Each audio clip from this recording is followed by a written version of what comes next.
সে নারীর মুখ থেকে কোথাও গেলে নাকি আমাদের যাত্রা অশুভ হয়, ওই নারীর হাতের দাম নাকি শুদ্ধ নয়। আমরা বলি বাবা, কিন্তু এইগুলো শাস্ত্রী বার্তায় এগুলো আমাদের মন করা কথা। তাহলে যে নারীর প্রথম সন্তান মারা যায় তার মুখ দেখলে যদি যাত্রা অশুভ হয়, তাহলে চৈতন্য মহাপ্রভুর মা সচিমান্দ প্রথম আটটা মেয়ে হারালো। তাহলে আমরা কি বলবো বাবা, সকালবেলা উঠে যদি ক্যালেন্ডারে মায়ের মাকে দর্শন করা হয় তাহলে আমাদের দিনটা খারাপ যাবে? তাহলে বলো কেন যে কোনো নারীর প্রথম সন্তান মারা গেলে তার মধ্যে কোথাও গেলে যাত্রা শুভে কাজে লাগে না? এগুলো আমাদের কথা বাবা, এগুলো কোনোদিন শাস্ত্রে বিধান দেয়নি। কারণ একটাই কথা তুমি রাখবে, সেটা কর্মবোধ করছে, তার জন্যই নয় যে তাকে করে দিলে বাবা ওটা তোমার যাত্রা শুভ হবে, সেটা কর্মের শাস্তি পাচ্ছে। যেমন কর্ম করে বাবা তেমন তো ফল পাবে। তাই এর জন্য এই বিধান নয় মা। তাহলে এই যে চৈতন্য মহাপ্রভুর মা সচিমায়ের 10টা ছেলে মেয়ে গেল কি করে? মনে রাখতে হবে বাবা, কাঁদালে কাঁদিতে হয় এ কথাটা মিথ্যা নয়। এই যে কথাটা বাবা সন্ধ্যাবেলায় এই সময়টা মোটে ভালো নয়, কিন্তু সত্যি বলছি বাবা এই সময়টা ভালো নয়। কেন? দিনের শেষ হলো আর সন্ধ্যা শুরু হলো, এই সময়টা হচ্ছে একেবারে ভালো নয়। মানে সবার কাছে ঘড়ি আসতে চায় যাতে কৃষ্ণ ভজনে বলা হয়, তাহলে যাতে আমাদের এই হরিবাসনের চারিদিকে ঘড়ি আসতে না পারে তার জন্য একটু নিঃশব্দ হয়ে শক্ত পরিবেশ তৈরি করে আমাদের কৃষ্ণ কথা হরিকথা শ্রবণ করতে হবে। কেন? যাতে আমাদের ঘড়ি প্রবেশ করতে না পারে।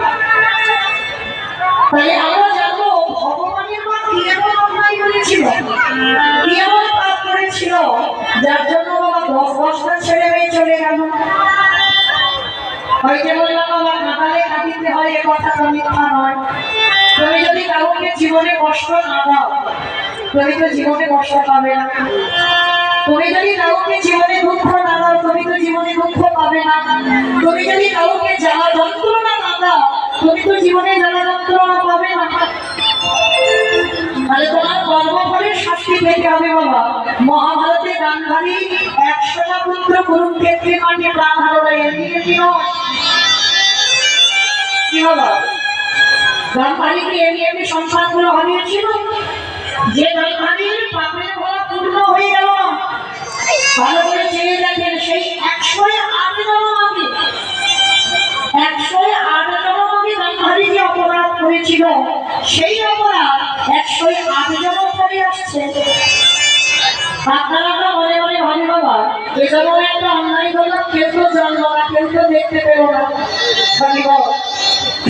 সবার চোখে ধুলো দিতে পারবে। কিন্তু যে ছেলেটা মন্দিরে বাঁশি বাজাচ্ছে পারবে শুনে আসলে ঢাকা গরমে লিখে বলা সময় মতো ভরে পড়ছে। তাই এমন কর্ম আমরা করবো না যে কর্মের শাস্তি আমাদের ভোগ করতে হয়। 108 জন আমাকে পাপ করেছিল কি পাপ? ওই অন্ত ধৃতরাষ্ট্র আর গান্ধারী বাবা স্বামীর শয়নে গেল। 108 জন আগে একজন ব্রাহ্মণ আর একজন ব্রাহ্মণী ছিল। বিয়ে হলো, পরের দিন হলো কালরাত্রি, তারপরে কি হলো ফুলসজ্জার রাত।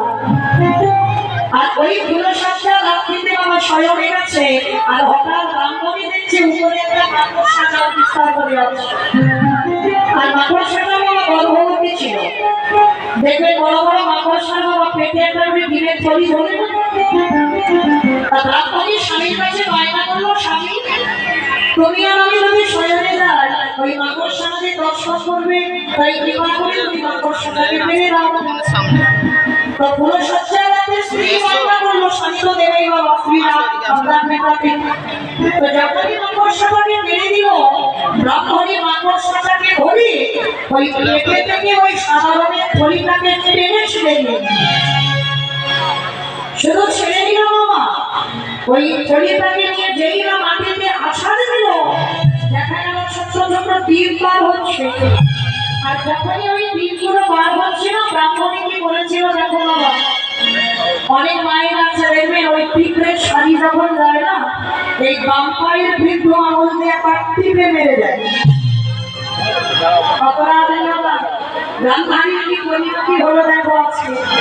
ওই ভিড়গুলো যখনই বললো আর আনন্দে ব্রাহ্মণী কি করেছিল জানো, বাপ্পারের বৃদ্ধ আঙুল দিয়ে ওই ভিড়গুলোকে একটা একটা করে টিপে টিপে মারছে। মাথার সামনে ডুব করে কেঁদে উঠলো, এই বলো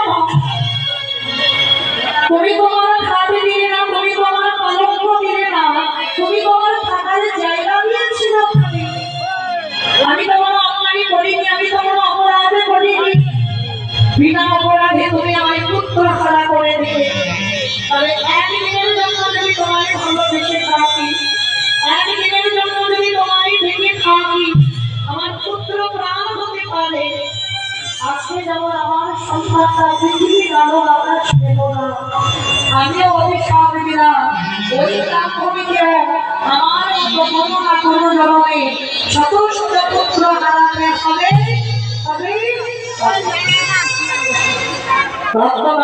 ভগবান বলবেন তথাস্ত, তাই হবে। কথা দিলাম মাতৃষ্ঠান। তুমি যেমন ওই ব্রাহ্মণী যেমন তোমার সন্তানদের পৃথিবীর আলো বাতাস পেতে দিল না,